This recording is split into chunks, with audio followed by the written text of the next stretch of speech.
Hello, Fee Jamieson-Folland beaming in with the winner's cycle of success. This is one of my favorites, and actually when I first heard about this, it was just shared with me by one of my mentors, Dr. Dennis Wheatley.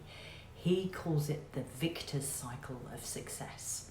So what is this, and how can it be useful for us?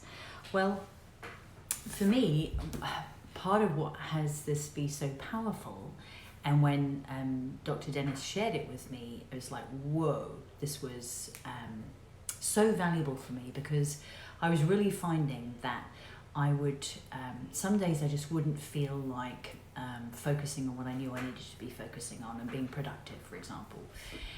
Including like I may just not feel like exercising. Let's use that as an example.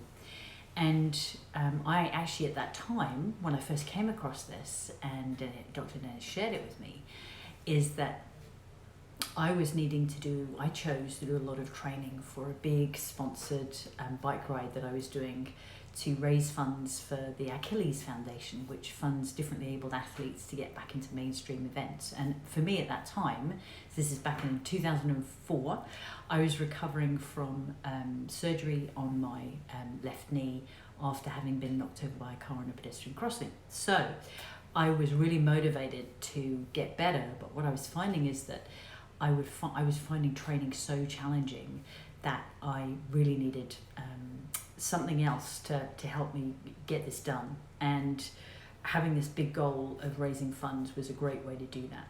But even so, it was really quite challenging some days when I just really wasn't feeling up to it or into it. And so what Dr. Dennis taught me, is that if we base what we're going to do next on our feelings, then our results can often be quite interesting, especially if things aren't feeling too great at that time.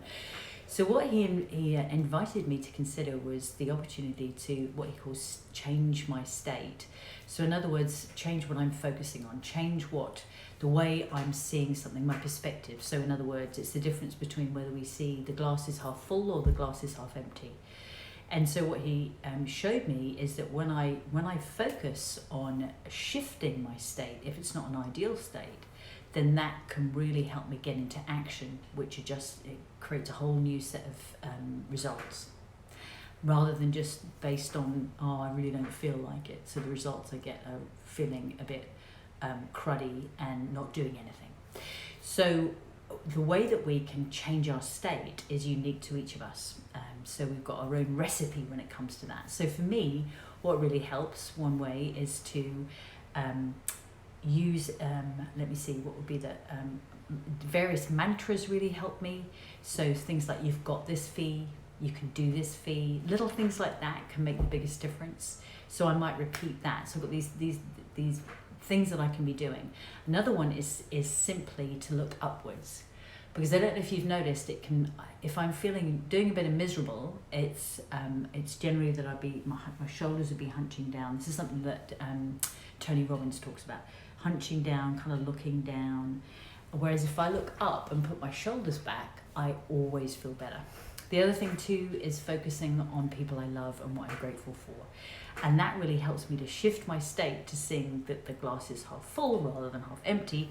And then I feel more like getting into action. Even if I just did 5 minutes of stationary bike training, and then that changes how I feel. That changes the result, not just it helps me to get shift in results, not least oxygenation to the brain, and then how I feel.